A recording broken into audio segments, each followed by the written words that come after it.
Hello, YIS. My name is Siaka Bynum, and I'm an 11th grader from Corbin Community School in Charlotte, North Carolina.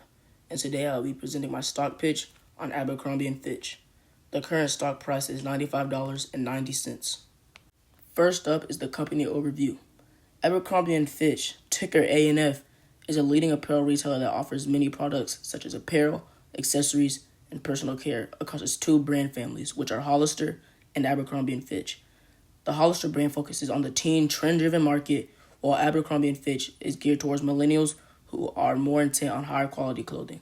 The company operates in three main segments: America, APAC, and EMEA.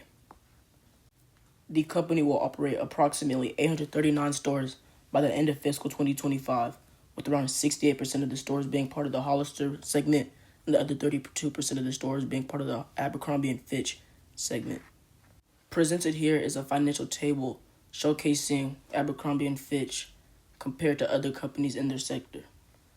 For a little bit of overview on the industry, Abercrombie & Fitch has two brand families that operate in two widely different markets. The first family is the Abercrombie & Fitch family. It consists of Abercrombie Kids, Abercrombie & Fitch, Your Personal Best, and others. The target consumer for this is the young adult who's intent on wearing fashionable clothes at a good price while also wearing a quality garment.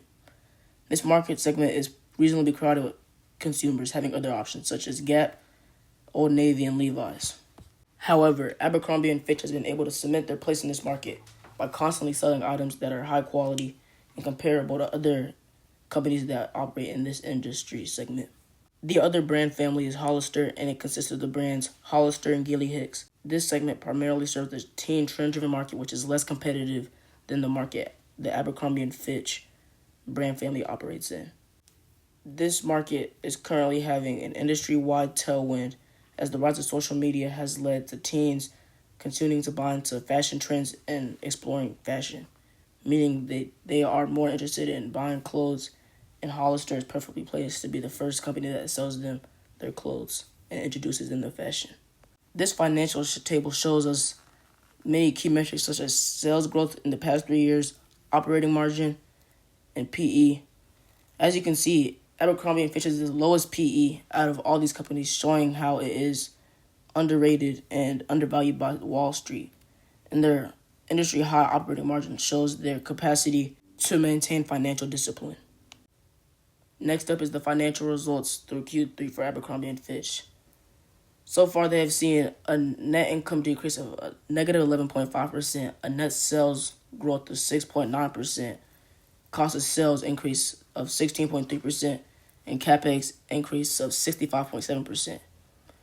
The rise in cost of sales and decrease in net income is attributed to an increase in tariffs, and this increase has happened because of the current president. Additionally, the deleveraging of expenses. Cost of sales are now 37.6% of net sales compared to 34.6% last year. 130 points of this 300 basis point change is attributed to tariff impacts and higher freight cost. Next up is the management. Abercrombie & Fitch has Fran Horowitz as the CEO, and she is the longest standing executive member, having been there for nearly 10 years now.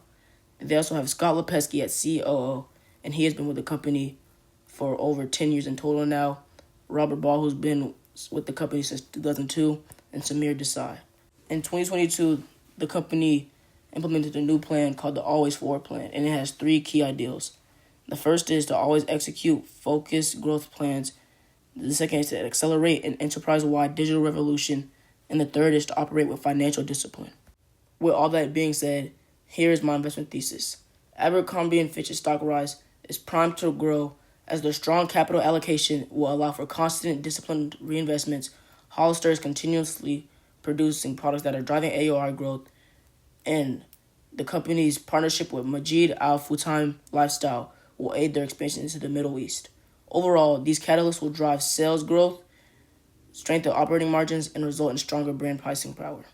The first catalyst I will expand on is the company's strong capital allocation.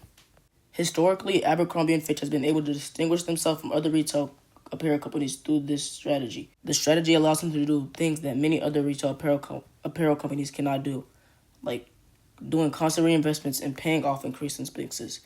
An example of a constant reinvestment was the increase in inventory that Abercrombie and Fitch had this year.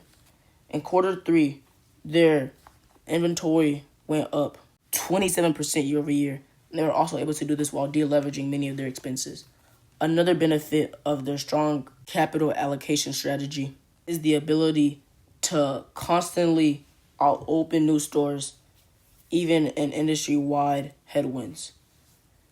This year, Abercrombie & Fitch has opened over 40 new stores and have seen their capex jump 65.7% year over year through quarter 3. This growth showcases the financial discipline that Abercrombie & Fitch is maintaining. This discipline will allow Abercrombie & Fitch to do many things, like increase company efficiency through investment into technology and capitalize on market trends before any other companies can. Overall, this will lead Abercrombie & Fitch to see increased net sales growth, operating margins, and AUR as they increase stores through dedicated capital expenditure expenses. Overall, these factors will boost company FCF and raise EV, ultimately making Abercrombie & Fitch a more valuable company. The second catalyst is the production of culturally aware products and company-wide collaborations. In 2025, the company collaborated with many brands. The Hollister brand collaborated with Umbro, NCAA, and Taco Bell. Hollister was not the only brand family and brand from Abercrombie & Fitch to collaborate with other big names. Abercrombie & Fitch collaborated with Kimosabe, a high-end luxury retailer, and it also became the first official fashion brand of the NFL.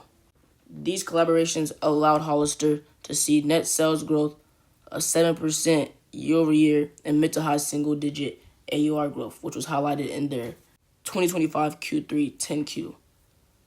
I expect this growth only to speed up as more teams get into the fashion and explore the mass apparel market. This growth will allow Abercrombie & Fitch to sustain their current revenue growth rate and increase their market share in an ever-growing market. Simply put, these collaborations by Abercrombie & Fitch are not stopping anytime soon, and the company's future earnings will highlight this, and this is reflected in the DCF revenue growth rate. Now, recently, Abercrombie & Fitch collaborated with Mujid Al Futim Assam Lifestyle to expand into the Middle East.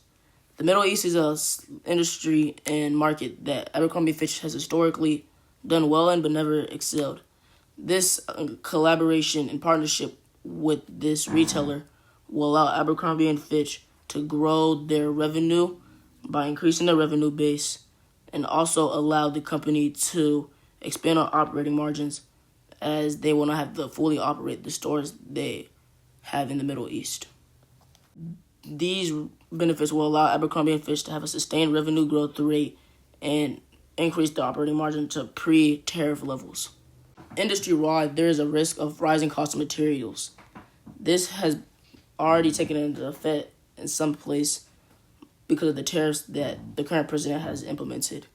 However, Abercrombie & Fitch will be able to mitigate these problems because of their strong distribution as they get their apparel from over 150 vendors, and one vendor doesn't make up more than 6% of product. Another risk for the company is failing to engage customers. This will cause the revenue growth rate to drop. However, Abercrombie & Fitch has been able to mitigate this and will continue to be able to mitigate this because of their marketing team that is targeting singular customers and their staple items that will always sell. Overall, AI has not had a large impact on Abercrombie & Fitch yet, but recently they deployed an AI customer service agency that will help improve efficiency. And they also collaborated with PayPal and Symbio to create an AI that lets customers buy the item directly from the conversations they are having with the AI engine. Also, ESG goals are a big part of the plans that Abercrombie & Fitch has been implementing. They have been able to consistently train their employees, decrease work-rate injuries, better the sourcing of the materials, and implement sustainable technology. Here is a DCF sensitivity table. Some key assumptions are the 5-year revenue growth rate of 6.8% and the terminal growth rate of 1.8%. As you can see, in the base case, the upside is 55.6%, and the company will reach a stock price of $146.10. My final recommendation is that you long Abercrombie & Fitch due to the achievable upside of 55.6%. Abercrombie & Fitch will be able to drive this stock gain through their disciplined capital allocation, production of highly sought-after items, and their expansion into the Middle East. Thank you for watching.